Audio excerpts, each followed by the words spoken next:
O sige, tanggapin ko na yun. Tanggapin ko na kung meron utak pulbura, meron din utak politiko. But you're willing to see the Senate that way, and you're willing to join the narrative, to flip the narrative to say that since I got there, magulo ang Senate. Why? Kailan naging crime ang magpalit ng Senate President?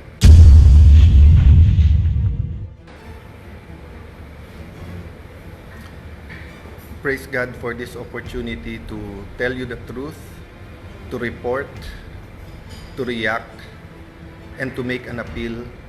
First, sa mahal nating Panginoon, and second, sa ating mga kababayan. First po, ang aking pong appeal sa lahat is we start focusing on the truth and the whole truth. Half truth, hindi pa rin po truth yun. So let me narrate the facts to you and let me tell you the truth. Magandang hapon po sa inyong lahat. First truth, hindi po magulo ang Senado. Ulitin ko po, hindi po magulo ang Senado, ginugulo po ang Senado. Iba po yung magulo, iba po yung ginugulo. So it has been confirmed, mismo pong yung Sergeant at Arms na inappoint ni Senator Soto, former Senate President, at mismong ang NBI Director ang nag-confirm na nung Lunes ay pinayagan yung NBI sa loob ng Senado para po arestuhin si Senator Bato. Makikita nyo ang intensyon din po ay wag po siyang pabotohin.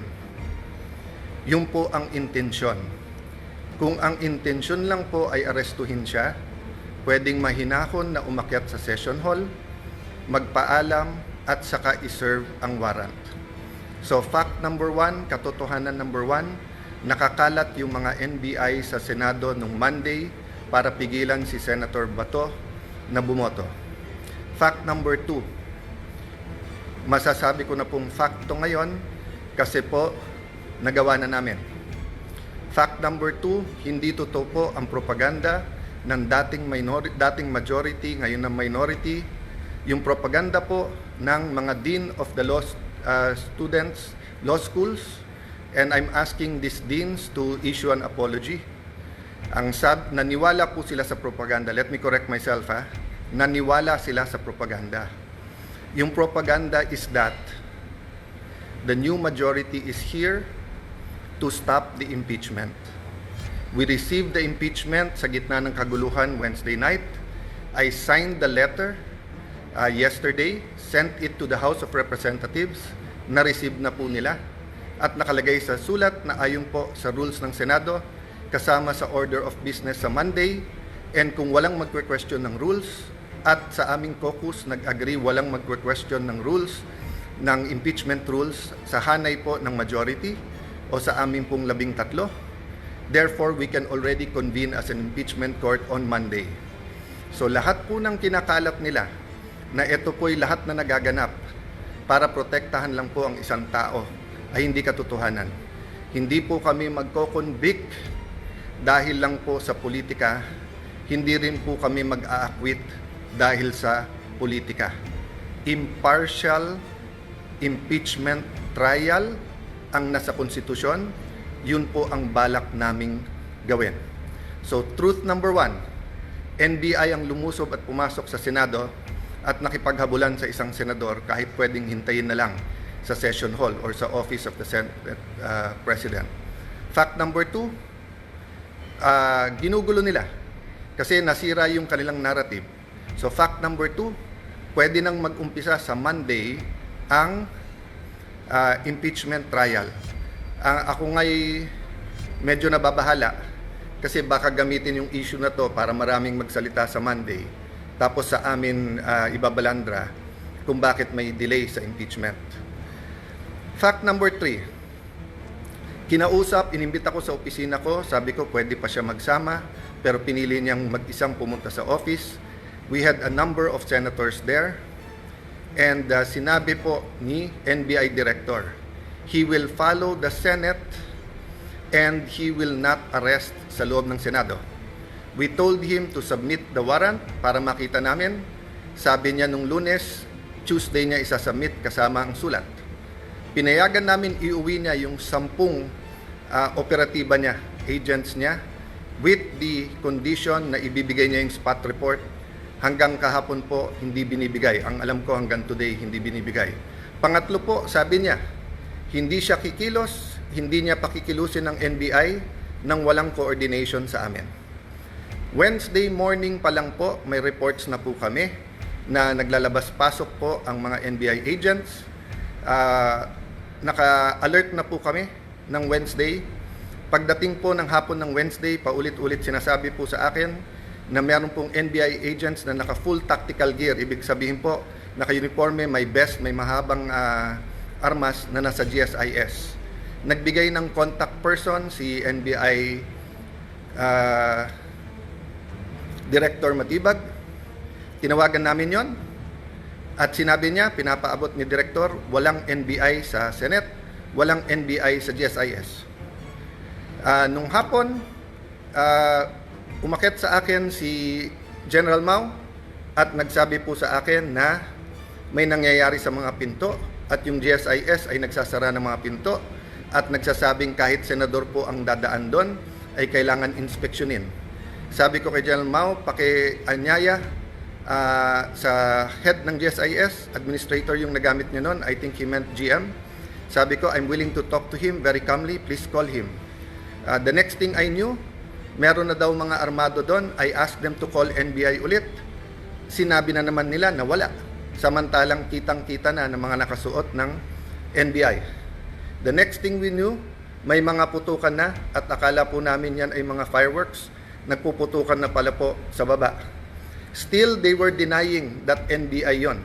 Kahit na yung mismong winarningan nila ay nagsabing NBI sila.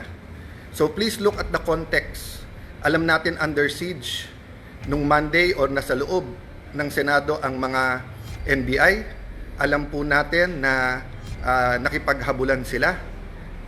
Gina-justify pa dahil ito daw po ang paraan na mag-arrest.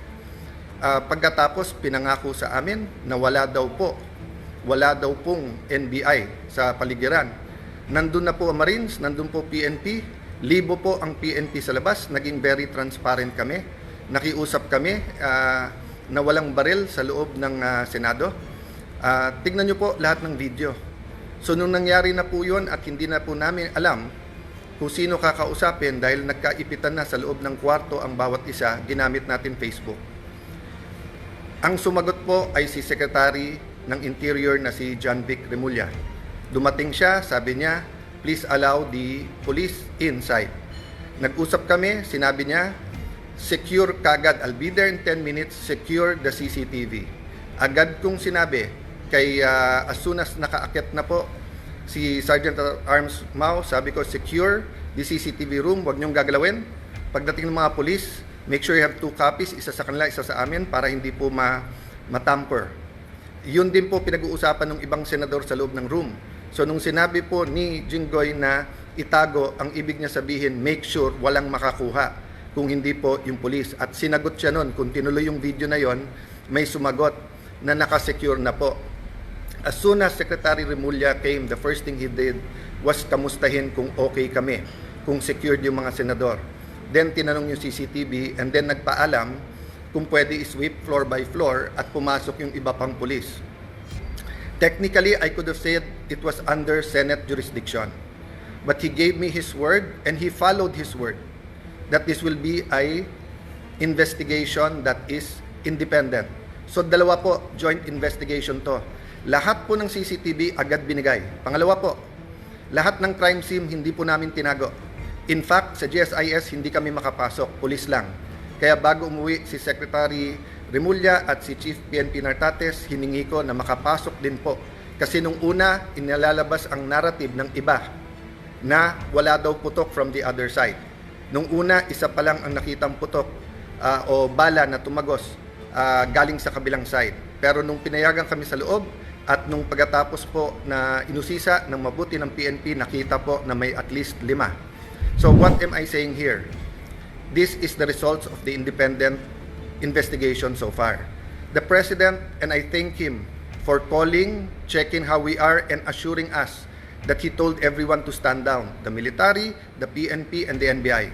But I told him, sir, the NBI has been lying to us. Sabi niya, hindi, susunod sa kanya yung NBI. Sabi ko, sir, with all due respect, nandito naman si Sec John Vic, siya na mag-report sa'yo.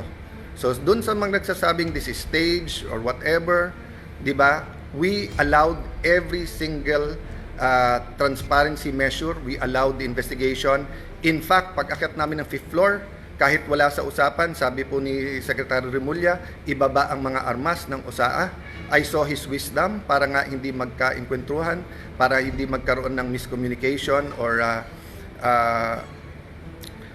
hindi questionin ang intention ng bawat isa. Pinababa ko sa mga OSAA yung mga armas. Sa 5th floor yon. We went to the 1st floor, nakita nyo naman yung press con. After the press con po, may nahuli na sinasabi niyang confidential assistant, confidential agent po siya. Confirm po yan at kinasuhan na po yan. At sinabi din po niya kung sino nag-utos sa kanya na taga-NBI.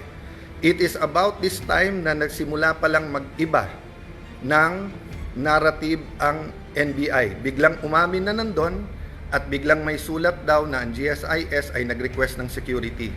Kailanman po, wala sa history ng GSIS na NBI ang kanilang tatawagin. Parati po yung pulis. Ang NBI po ay hindi taga-secure.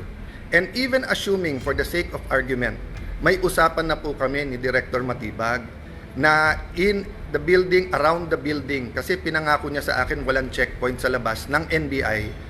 Samantalang nakita namin po yung video, NBI, pinabubuksan po yung mga kotse ng senador. This was on Monday.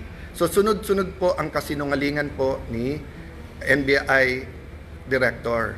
I believe he's lying to the President. That is my personal belief.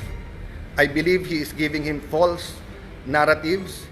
Kasama po nila si Senator Trillanes nung Monday. Senator Trillanes had no personality to do that, but he is in coordination with many. Let me express my sadness, my regret. First time po na ganito nangyari sa Senate. Usually po, nabangga lang, nauntog lang yung isang senador, nadapa. Nandyan na yung 24 to see how you are. Usually po, may threat pa lang sa Senate. Pupunta na dyan lahat to see how. But makita nyo naman po, parang bula na wala po yung buong minority. Pagkatapos wala kaming narinig hanggang mga 10, 10:30. Nung sinabi lang po, 9, 10, I don't know the time anymore. Nung sinabi lang ni Senator Camille that we're okay, dun lang nagparamdam yung iba. And then ngayon, sunod-sunod, galing sa minority, pinagbibintangan pa ang majority at ang Senado. Pinaligiran tayo ng NBI, naka-full tactical gear. When we defended ourselves sa Senado, sasabihin nyo pa, nakakalungkot at magulo ang Senado. Nakakalungkot po because never nangyari to sa institusyon ng Senado. Even po yung mga kapatid natin sa kaliwa, sa progressive group, nandyan po ako nung Batasan 5. Hindi natin pinayagan na arestuhin kayo dyan sa loob. Kasama ko pa ho si Senator Lacson noon na binisita kayo. Binigay namin ang moral support. So alam nyo po anong ibig sabihin po ng courtesy nang wag mag-aaresto sa Batasang Pambansa or dito po sa Senado. Having said that po, there are different issues na sinagot ko na sa inyo. But I'm going live today because I heard the Ombudsman will do an independent investigation. That is good news. But I also heard that he issued a suspension against General Mao. Assuming for the sake of argument that it is a valid suspension, and the reason is preventive suspension para hindi magulo yung investigation. Number one, there is a duty to inform us so that we can replace, so that we can make sure na safe ang Senado. Remember, the impeachment is going to start on Monday. So how can we secure and make sure matuloy at hindi na naman kami guluhin tapos kami na naman ang pagbibintangan? Number two, bakit po, and I like to honor and express, diba, that in my dealings with the Ombudsman, Boying Remulla, it has always been with respect. We many times disagree, but he, to me, had an open mind. We disagree in legal, but he listened. If he disagree, he disregards. If he agrees, So let me just appeal to the Ombudsman, suspend also the NBI director because he is more a suspect than General Mao dito. We do not want to set a bad example in the independent investigation, and we do not want to put the Senate in harm's way. If we tell the OSAA, the Marines, the PNP who are all there, that pagka may armed men all around the Senate, we cannot defend ourselves. Sino po sa inyo, mga kababayan, pag may winorningan na kayo na wag na kayong lumapit sa bahay namin, lumapit sila naka full tactical gear at meron pong mahabang armas. Sino sa inyo hindi magve-verbal warning na umatras na kayo? At pag hindi po kayo umatras, sino sa inyo ang hindi magwa-warning shot? At ine-expect nyo kaya nga warning shot ay aalis at uuwi na sila. Pero ano po ang naging reaksyon? Bumaril po paloob ng Senado. It is the first time, ang alam ko lang po may barilan sa batasan nung kudeta. I don't remember now if that was 87 or 89. And I don't even know if it was inside the batasan. Pero it is the first time na Senado babarilin sa loob ng Senado. Lahat po ng Senate media were in the second floor. They have footages po. The investigation can be done independently. I have held off from the Senate investigating ourselves. Diba? We can also investigate. But I don't want this to be political. I want it to be calm. I want to respect yung sinabi ng Presidente. And I assume good faith. I assume he was telling me that based on the information he had at that point. I take offense that the Executive Secretary posted in his Facebook na staged without waiting for the investigation. Hindi ako nakatanggap ng tawag sa kanya na kamusta na mga senador, kamusta kayo? I promised my family and some people I will not be emotional in this broadcast, but ito lang po ang pahatid ko po sa lahat ng executive department. Kung anak nyo po kaya yung nandun, kung asawa nyo po kaya yung nandun, yung mga anak ni Joel Villanueva, haven't they suffered enough kahit na sunod-sunod ang false narratives nyo sa kanila? What do you think they felt when they thought na baka hindi makalabas ng buhay yung kanilang tatay? Si Camille, bata pa, kakapanganak lang, di ba? Few months ago. Nandun po, naipit sa loob, hindi malaman kung anong gagawin. My sister, she's healthy, she's beautiful, but she's not a teenager. If she had a heart attack, anong gagawin nyo? Yung staff ko na legal, hindi political yung mga yon. Di marunong sa politika. They just joined me this term. Traumatized silang lahat. Sabihin nyo may mali na mag-warning shot. Sige na po, may mali. So ang sagot po ng NBI, kung may mali ang Senado, barilin ang mga Senado. Kayo po sa minority, mas importante sa inyo ang 2028, mas importante sa inyo ang Senate presidency, kaso sa buhay ng mga kasamahan nyo. O sige, tanggapin ko na yun. Tanggapin ko na kung meron utak pulbura, meron din utak politiko, but you're willing to see the Senate that way, and you're willing to join the narrative, to flip the narrative, to say that since I got there, magulo ang Senate. Why? Kailan naging crime ang magpalit ng Senate President? Sino ba nagpapasok ng NBI kaya nagkagulo nung Monday? Hindi ba si Senator Soto? O, sino ba nagpadala ng NBI nung Wednesday kaya nagkagulo? Hindi ba si Director Matibag? Sino nag-utos sa kanya? I believe the President told him to stand down. But anyone below the President could have said, no, ako sundin mo, tumuloy kayo doon. He could have called me and told me na huwag kayong maalarma, nandyan. When my sister called, ano sinabi niya? When Senator Loren, he kept on denying. Nung sinabi ng sister ko from the back, kasi hindi na namin malaman nangyayari, do your job. Pinagsisigawan yung sister ko na huwag mo akong sigawan. Yan po ang response ng ating NBI director nung akala niya, nung nalaman niya na under attack ang Senado.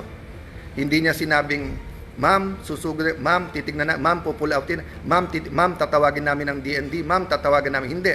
Ang sinabi niya, huwag kayong sisigawan. So mga kababayan, kung tumawag kayo ng 911 at sinabi yung nilulusob ng mga bahay niyo, may mga armado na puputukan, at ang sabihin ng taga 911 sa inyo, huwag niyo ako sigawan, ano po mararamdaman niyo? So, I have held back emotions. I have tried to answer as much as I can. I have a narration of facts. I have the videos. I could have made accusations yesterday sa harap ng media. They know what really happened. But I didn't. Why? Because our country is in several crises right now. The crisis brought by the oil shock. So I want the 5 or 7 bills that can help us. Tinawagan pa ho ako ng DepDev, yung dating NEDA na secretary, kasi biglang kinancel ang LEDAC sa Tuesday at sabi ko, willing ba akong ituloy? Ito, willing po, dahil napaka-importante to. At sabi niya may i-discuss na new taxes na importante. Sabi ko, willing to listen. O yung pala, sinasabi ng mga kasamahan namin, kinakausap at tinatawagan at yung iba'y tinatakot dahil kailangan daw magpalit ng Senate President sa Monday. Politika na po yun, isang tabi natin yun. Let's go back to the main issue. The integrity of the Senate. The President used to be a senator. He understands this. That's why he went on national TV. I believe that's why he called. Because he wants to make sure we know in the Senate that he will not allow that. Pasensya na po sa mga kaibigan, mga kakampi sa DDS. I take that po, yung sinabi ng Presidente, I assume good faith. I assume that when I am told as Senate President and when the President speaks, he is speaking truth. Ang problema is he being told the truth. Is Matibag and others under him telling him the truth, or do they have their own agenda for 2028 and they have their own agenda for the Senate presidency? Lastly, I may leave anytime. They can remove me. I can even be gone as senator. I mean, I've reached the pinnacle, I think, of my career. No, from councilor to vice mayor, congressman, speaker of the House, Secretary of Foreign Affairs, and now Senate President. Ano pang hihingin ko sa mundong ito? Ano pang ipagdadasal ko sa Panginoon? Siguro po, dito sa local, kasi mahal ko po ang aming bayan ng Taguig at Pateros, di ba? But in so far as national, wala na po akong hanapin. Tahimik po buhay ko. Tahimik po buhay ng ate ko. We're minding our own business. But when 12 senators came to me and said, we have to make sure that everything is done by the Constitution. Simple ang sinabi ko, will we have a fair and independent impeachment process? They said yes. Are we all willing to sacrifice? Yes. Are we going to be confrontational at every move? Hindi. Pero bakit po ganito ang inaabot namin? So again po, hindi po kami magulo. Ginugulo po kami. So again, Honorable Ombudsman, please consider, remember po, in an investigation, it's not only the result, it's the process. So there will be no independent investigation while the NBI officials hindi lang po yung director, yung pong head ng transnational crimes, kasi yung po ang tinuturo ng kanilang confidential agent. Hanggang hindi po sila sinususpend, tapos ang sinususpend po ng sa Senate. So mga kababayan, asahan niyo po sa Lunes, ang focus, ang atensyon, bagaman napaka-emotional tong mga nangyayari at bagaman existence na ng integrity na ng Senate to, alang-alang po sa ating mahal na bayan, alang-alang sa konstitusyon, we will focus na makonvene yung court. Kung may gugulo po niyan, hindi po kami. By the way po, pag convene namin as a court, pag-issue po ng summons, hindi pa ho magsa-start ang trial kasi sasagot pa ho ang Honorable Vice President. So wala pong dahilan na magmadali silang magpalit sa Monday, even if they will recycle another narrative to say that this is for the impeachment. I ask our young people now, yes, there are, dati kasi pagka nag-issue ng statement lahat ng deans, ako mismo bilang idealistic na law student, kahit tatay ko mismo na idol ko nagsabi bilang batas, naswisway din po ako. Pero tignan nyo na po yung katotohanan versus po sa propaganda. Sabi ng mga deans, ang palitan daw ay para makontrol po ang impeachment at para po ma-dismiss. I'm paraphrasing, di ba?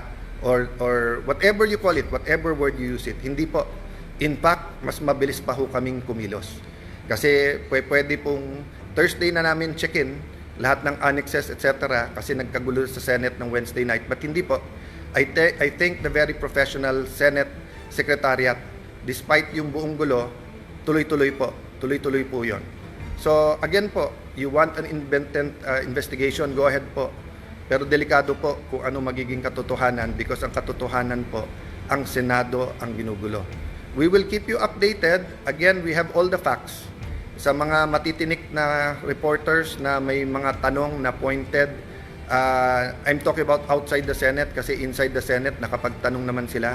We're ready to answer all of the questions. We just wanted everyone, to not have a national trauma about a news that inaatake ang Senado ng NBI. But now that it's out, that it is the NBI, prove to us that that was a rogue decision.